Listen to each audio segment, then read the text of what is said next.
नवयुग का निर्माण आने वाला समय देगा इसका प्रमाण। हम सबका नारा है भारत को साक्षर बनाना है। नमस्कार, मैं मन्नत और मैं समायरा कक्षा 8वीं ए की छात्रा आज की इस वाद विवाद प्रतियोगिता में आपका स्वागत करते हैं। 29 जुलाई 2020 के कस्तूरी रंजन की अध्यक्षता में नई शिक्षा नीति बनाई गई। यह शिक्षा के क्षेत्र में सरकार द्वारा की गई उत्कृष्ट पहल है। वर्ष 2030 तक इस नीति को पूर्ण रूप से लागू करने की आशा है। उचित बुनियादी शिक्षा प्राप्त करना भारतीय संविधान के अनुसार प्रत्येक व्यक्ति का जन्मसिद्ध अधिकार है। आज की वाद विवाद प्रतियोगिता का विषय नई शिक्षा नीति छात्रों के हित में है। तो आइए इस नई शिक्षा नीति के पक्ष विपक्ष के बारे में जानें। अब हम आपको इन वाद विवाद प्रतियोगिता के प्रतिभागियों से परिचित कराना चाहेंगे। स्नेहिल सदन से गरिमा जिंदल और खुशबू, स्वप्निल सदन से उमा और मंजेश, स्वर्णिम सदन से वाणी और ऋषभ और स्वास्तिक सदन से खुशबू और ईशा। वाद विवाद प्रतियोगिता को शुरू करने से पहले आइए इसके नियमों से रूबरू हो जाएं। यह प्रतियोगिता सदनवार होगी। प्रत्येक सदन से 2 प्रतिभागी पक्ष विपक्ष में अपने विचार प्रकट करेंगे। प्रतिभागी सरल एवं श्रेष्ठ भाषा में विचार व्यक्त करेंगे। इस प्रतियोगिता का न्यूनतम समय 2 मिनट है और अधिकतम समय 5 मिनट रहेगा। प्रत्येक प्रतिभागी को बोलने के लिए 5 मिनट का समय दिया जाएगा। अब मैं आपको इस वाद विवाद प्रतियोगिता के निर्णायक मंडल से परिचित कराना चाहती हूँ। तो इस प्रतियोगिता के निर्णायक है मिस सुमन मेहता मैम, मिसेस कविता शोरान मैम। तो आइए अब वाद विवाद प्रतियोगिता को आरंभ करें। सबसे पहले मैं बुलाने जा रही हूँ स्नेहिल सदन से कक्षा 10वीं ब से गरिमा जिंदल को, जो विषय के पक्ष में अपने विचार प्रस्तुत करेंगी।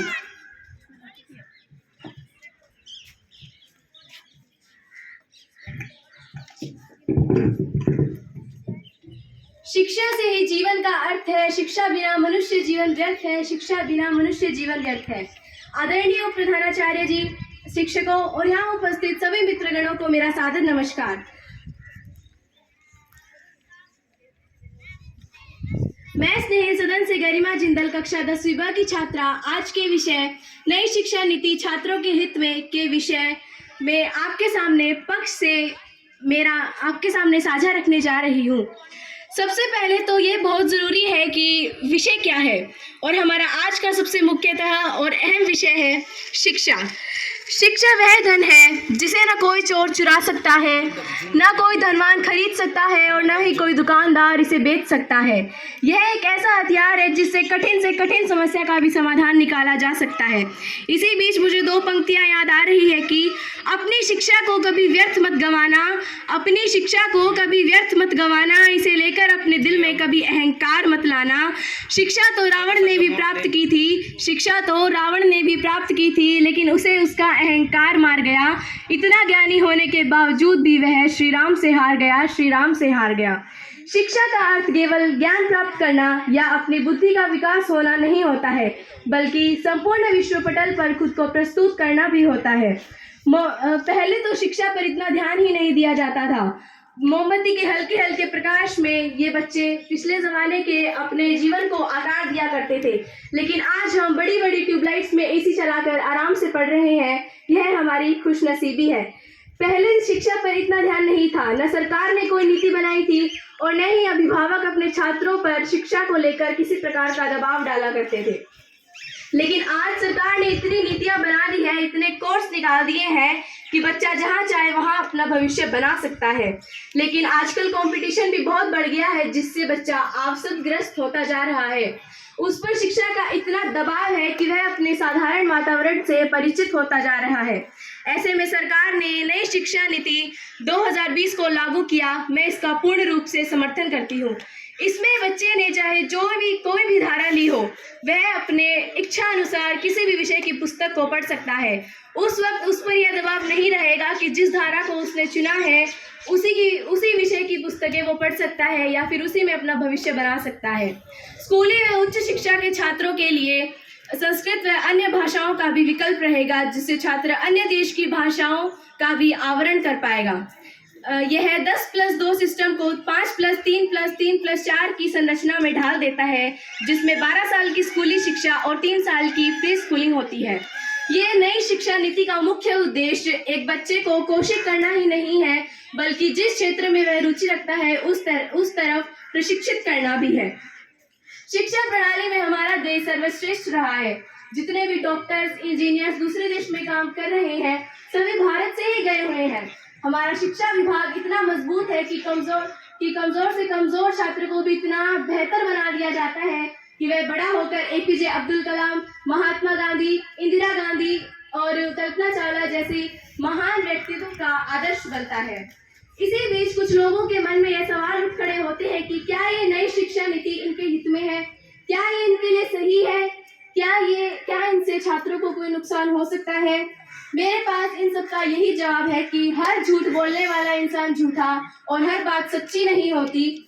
हर झूठ बोलने वाला इंसान झूठा और हर बात सच्ची नहीं होती। कोई भी चीज पूरी तरह से अच्छी नहीं होती। हर सिक्के के दो पहलू होते हैं, एक तरफ सकारात्मकता तो एक तरफ नकारात्मकता। एक तरफ उसका फायदा है तो दूसरी तरफ नुकसान। उसी तरह इस नई शिक्षा नीति में भी है। अगर इसके फायदे हैं तो नुकसान भी है। मैं ये नहीं कह रही कि इसके सिर्फ फायदे हैं, नहीं, नुकसान भी है। लेकिन हम भारतवासी हैं, क्या नहीं कर सकते। अगर हमें इसको ग्रहण करने की क्षमता है तो इसके नुकसान कोई मायने नहीं रखेंगे। और मुझे पूरा विश्वास है कि अगर हमने इस नीति को अपने आप में ढाल लिया, अगर इसको स्वीकार कर लिया, तो देश का बच्चा बच्चा शिक्षित और विकसित हो जाएगा। क्योंकि ये देश की जिम्मेदारी नहीं है कि वो हमें आगे लेके जाए, ये हमारी जिम्मेदारी है कि हम अपने देश को आगे लेके जाएं। मैं अपने विचारों को विराम देते हुए अंततः यही कहना चाहूंगी कि शिक्षा का अर्थ सिर्फ नौकरी पाना नहीं होता है। शिक्षा को कभी भी सिर्फ नौकरी पाने के लिए ग्रहण नहीं करना है। कितनी भी नीतियां आ जाए, कितने भी कोर्स निकाल दिए जाए, जब तक बच्चा पूरी तरह से शिक्षित और विकसित नहीं हो जाता, तब तक इस देश का विकास नहीं हो सकता। शिक्षा का अर्थ सिर्फ नौकरी पाना नहीं होता है, क्योंकि जब तक शिक्षा का अर्थ सिर्फ नौकरी पाना होगा, तब तक दुनिया में सिर्फ नौकर पैदा होंगे, मालिक नहीं। धन्यवाद। है कि छात्र खुशबू विषय के विपक्ष में अपने विचार प्रस्तुत करेंगी। नमस्कार, मैं खुशबू अनुश्री डूडी, कक्षा 8वीं अ की छात्रा, सेहिल सदन से नई शिक्षा नीति छात्रों के हित में है कि विपक्ष में अपने विचार प्रस्तुत करने हेतु उपस्थित हूँ। शिक्षा में सुधार लाने के लिए सरकार द्वारा निरंतर प्रयास किए जा रहे हैं। 34 साल बाद नई शिक्षा नीति का गठन किया गया है। ऐसा कहा जा रहा है कि नई शिक्षा नीति शिक्षा की गुणवत्ता में सुधार लाएगी, और ये भी कहा जा रहा है कि नई शिक्षा नीति का उद्देश्य भारत को वैश्विक ज्ञान महाशक्ति बनाना है। परंतु मैं सदन का ध्यान इस नीति की कुछ कमियों की तरफ भी लाना चाहूँगी। इस नीति का पहला नकारात्मक पहलू ये है कि ये नीति शैक्षणिक संस्थानों में प्रत्येक विषय मातृभाषा में शुरू करना चाहती है। वैसे ही भारत में शिक्षक छात्र अनुपात एक समस्या है, सरकार के लिए एक चुनौती है। परंतु इस समस्या का समाधान निकालने के बजाय सरकार इस समस्या को और बढ़ा रही है, और इतनी भाषाओं में अध्ययन सामग्री जुटाना भी एक चुनौती है। तो ये नीति तो केवल कागजी घोड़े दौड़ाने जैसा हुआ। शायद मेरे विपक्षी मित्र इस बात से अवगत नहीं होंगे कि शैक्षणिक पाठ्यक्रम मातृभाषा में शुरू कराने से अंग्रेजी बोलने में जो छात्र असहज है उनकी संख्या में वृद्धि होगी, क्योंकि निजी स्कूल सरकारी स्कूलों की तुलना में छात्रों को अंग्रेजी से बहुत पहले परिचित करवा देते हैं। तो क्या ये नीति समाज के वर्गों के बीच की खाई को और चौड़ा नहीं करेगी? स्नातक पूरा करने के लिए 4 वर्ष का अध्ययन करना होगा, परंतु 2 वर्ष में डिप्लोमा भी प्राप्त किया जा सकता है। तो क्या ये नीति छात्रों को बीच में ही कोर्स छोड़ने के लिए प्रोत्साहित नहीं करेगी? जल्दी नौकरी पाने में पाने के चक्कर में क्या छात्र डिप्लोमा तक ही पढ़ेंगे, इसकी भावना नहीं बढ़ेगी? और क्या ये बेरोजगारी की समस्या को और नहीं बढ़ाएगी? सरकार ऑनलाइन के माध्यम से शिक्षा पर विचार करना चाहती है, परंतु सभी छात्रों के पास कंप्यूटर एवं इंटरनेट की सुविधा नहीं है। तो ये तो मुझे कल्पना ज़्यादा और यथार्थ कम लगता है। अंत में मैं यही कहना चाहूँगी कि अगर हमें देश को विकसित बनाना है तो हमें एक नई शिक्षा नीति की सख्त ज़रूरत है, परंतु चुनौतियों को गंभीरता से देखकर उनसे निपटना भी होगा ताकि नीति को एक प्रभावशाली ढंग से लागू किया जा सके। धन्यवाद। जय हिंद, जय भारत। नील सदन के सदस्य विषय पर अपने विचार प्रकट करेंगे। सबसे पहले मैं 10वीं ब की छात्र उमा को विषय के पक्ष में अपने विचार प्रस्तुत करने के लिए बुलाना चाहूंगी। शिक्षा एक गुरूर है, शिक्षा एक अधिकार है, शिक्षा सबसे ऊपर है, शिक्षा अपार है। नमस्कार, मैं उमा स्वप्निल सदन से 10वीं ब की छात्रा आपके समक्ष नई शिक्षा नीति सशक्त भारत की नींव के पक्ष में अपने विचार रखने से पहले डॉक्टर के कस्तूरी नंदन को प्रणाम करना चाहूँगी, जिन्होंने बढ़ते भारत के शिक्षा क्षेत्र को 34 वर्षों बाद एक नए सूर्य का उदय दिखाया है।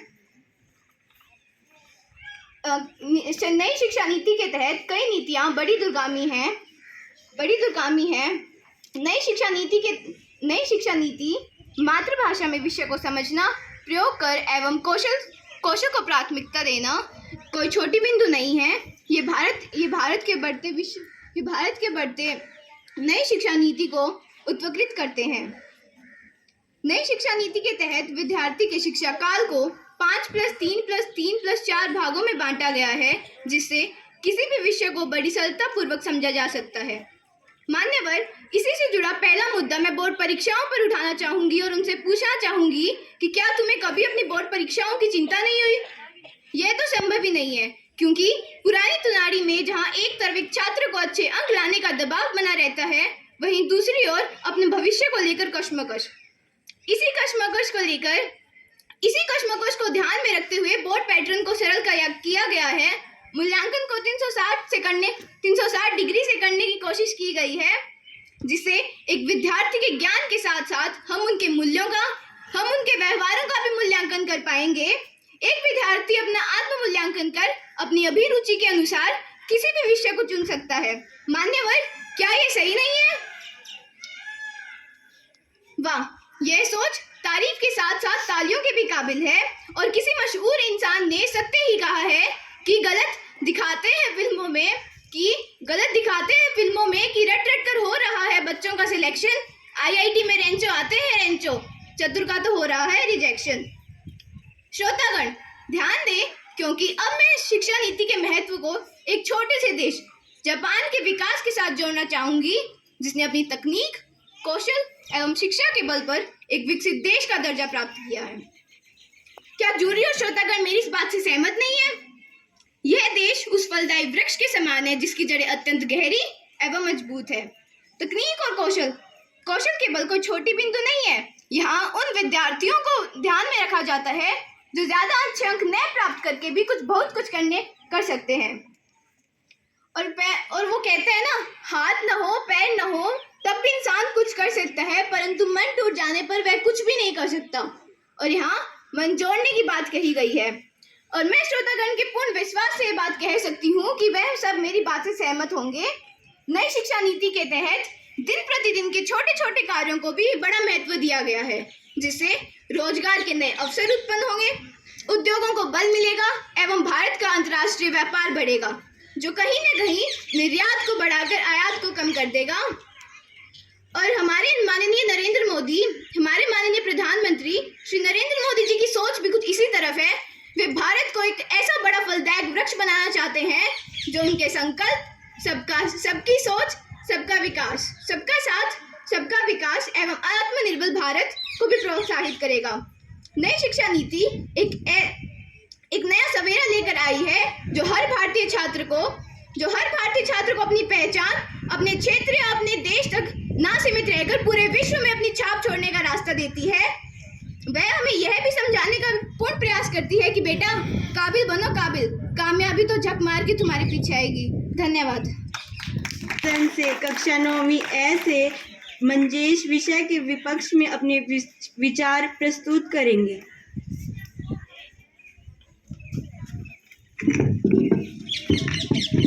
हमारे देश में कई नीतियां बनाई जाती हैं और उन्हें तालियां भी खूब मिलती हैं, लेकिन लागू करने की बात आते ही वे धराशायी हो जाती। शुभ प्रभात, मैं मंजेश स्वप्निल सदन से कक्षा 9वीं का छात्र आपके सामने नई शिक्षा नीति छात्रों के हित में के विपक्ष में अपने विचार प्रस्तुत करना चाहता हूँ। माननीय पूर्व राष्ट्रपति एपीजे अब्दुल कलाम जी कहकर गए हैं कि दुनिया को ताकतवर बनाने के लिए सबसे बड़ा हथियार शिक्षा है, परंतु किसी राष्ट्र में शिक्षा के साथ ही खिलवाड़ किया जाए तो उस राष्ट्र की दुर्दशा अनुमान कोई नहीं लगा सकता। विद्यार्थी की शिक्षा के साथ प्रयोग करना देश पर एक गहरा जख्म छोड़ सकता है। यही नई शिक्षा नीति 2020 में किया जा रहा है। मैं अपना पहला तर्क अपनी मातृभाषा पर देना चाहूँगा। मेरी मातृभाषा हिंदी और मुझे अपनी मातृभाषा पर बहुत गर्व है, परंतु आप सभी मानते होंगे कि एक विद्यार्थी को उपजाऊ उम्र से ही नए विषय सीखने के लिए योग्य माना जाता है। नई भाषा न सिखाकर उसे बड़ी कक्षा में उच्च शिक्षा के साथ उन्हें अंग्रेजी सिखाना उनके ऊपर दबाव बनाकर उनके मनोबल को तोड़ सकता है। आप सभी मुझे बताइए कि यह फैसला देश पर भाषा के आधार पर भेदभाव को बढ़ावा नहीं देगा? आदिवासी बच्चों का क्या होगा? क्या उन्हें अपनी मातृभाषा में शिक्षा लेने का कोई अधिकार नहीं? या जो बच्चे एक प्रदेश को छोड़कर दूसरे प्रदेश जाते होंगे? महोदय, राष्ट्रीय शिक्षा नीति के अनुसार स्थानांतरण पूरा करने के लिए इच्छुक छात्रों को 4 साल तक अध्ययन करना होता है, जबकि कोई भी 3 साल में आसानी से डिप्लोमा की डिग्री प्राप्त कर सकता है।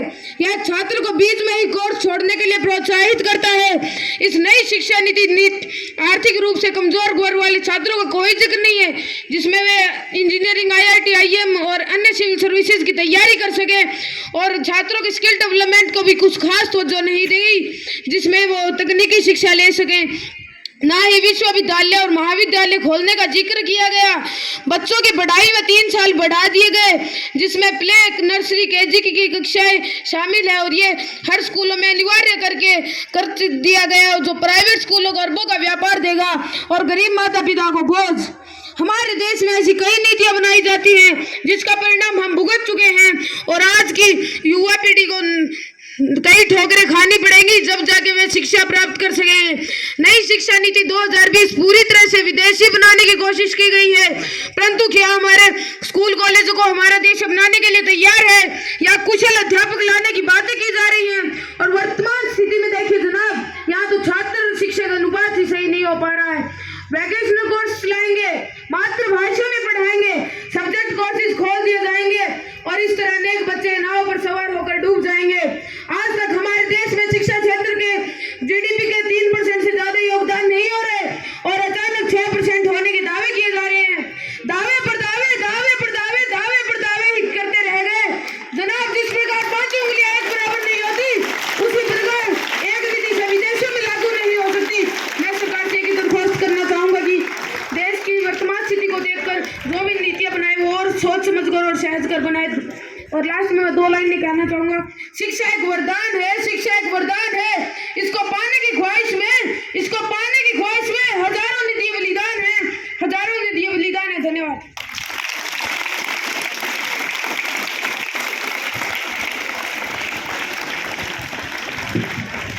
अब स्वर्णिम सदन के सदस्य विषय पर अपने विचार प्रकट करेंगे। सबसे पहले मैं कक्षा 8वीं ए की छात्र वानी गोस्वामी को विषय के पक्ष में अपने विचार प्रस्तुत करने के लिए बुलाना चाहूंगी।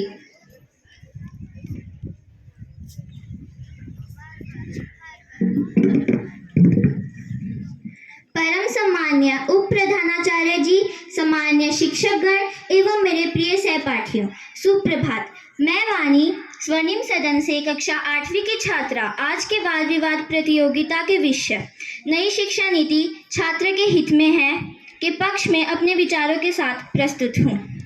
महोदय, 1986 की शिक्षा नीति 34 वर्ष बाद आई है। यह शिक्षा नीति वर्तमान शिक्षा पद्धति से काफ़ी अलग है।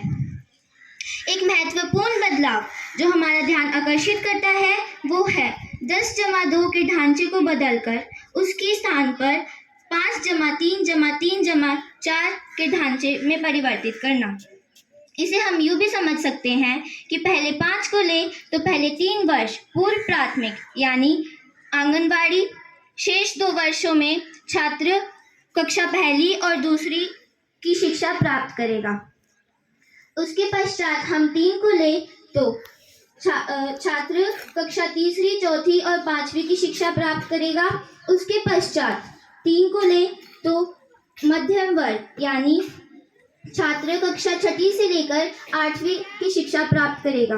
अंक के 4 का मतलब कक्षा 9वीं से लेकर 12वीं तक की शिक्षा से है। इस बदलाव के कारण आने वाला एक और बदलाव यह है कि जहां पहले छात्र कक्षा 6ठी स्कूल में 6 वर्ष की आयु में प्रवेश लेता था, वही छात्र 3 वर्ष की आयु में प्रवेश लेगा। यहाँ ध्यान देने वाली बात यह है कि छात्र पहली कक्षा में तो 6 वर्ष की आयु में ही होगा, पहले 3 वर्ष उसे पूर्व प्राथमिक शिक्षा दी जाएगी। नई शिक्षा नीति के तहत कक्षा 5वीं तक छात्र को मातृभाषा में शिक्षा दी जाएगी। नई शिक्षा नीति शिक्षा जगत में मील का पत्थर बनने जा रही है। अगर हम आर्थिक तंगी या किसी और कारण से 12वीं के आगे की शिक्षा प्राप्त नहीं कर पा रहे हैं तो हमारे पास कोई विकल्प नहीं बचता। लेकिन नई शिक्षा नीति के तहत हमें 12वीं पास करने के 1 वर्ष बाद सर्टिफिकेट, 2 वर्ष बाद डिप्लोमा और 3 या 4 वर्ष बाद डिग्री मिल जाती है। अंत में मैं यह कहना चाहूँगी, जैसे जिसकी शिक्षा वैसे उसकी आवश्यकता। धन्यवाद। जय हिंद, जय भारत। अब कक्षा 8वीं ब से ऋषभ विषय के विपक्ष में अपने विचार प्रस्तुत करेंगे।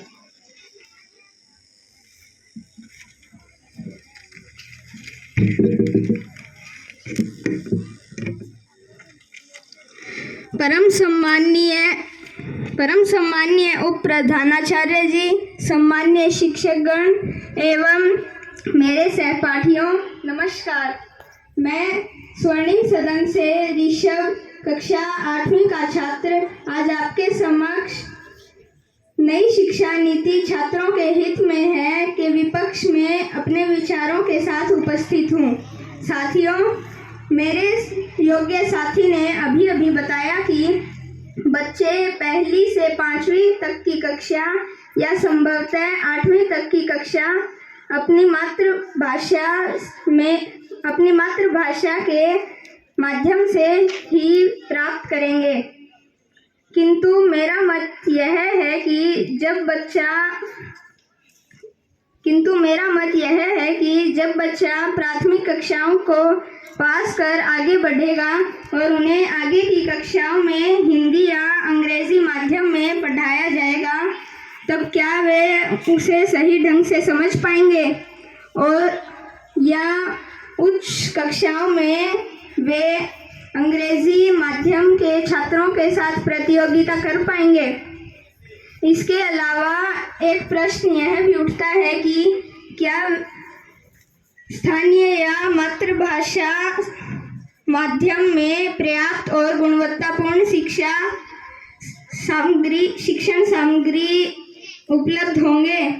इस शिक्षा नीति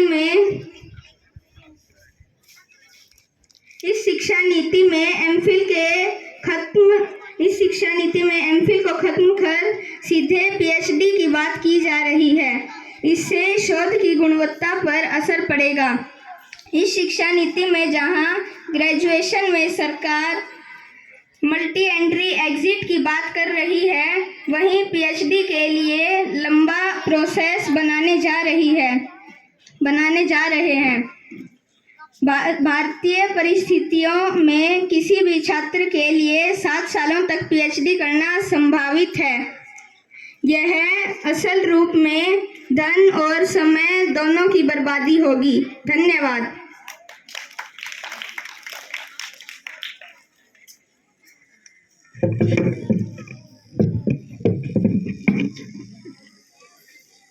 अब स्वास्तिक सदन के सदस्य विषय पर अपने विचार प्रकट करेंगे। सबसे पहले मैं कक्षा 10वीं ब की छात्र खुशबू को विषय के पक्ष में अपने विचार प्रस्तुत करने के लिए बुलाना चाहूँगी।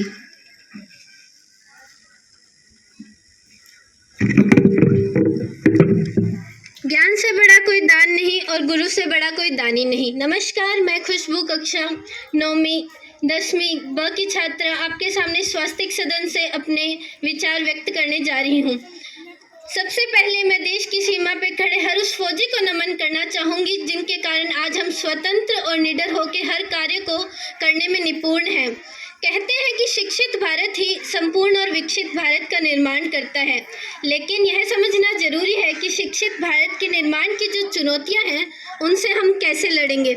शिक्षा वो है जिसके द्वारा मनुष्य मानसिक, शारीरिक और आत्मीय रूप से विकसित होता है।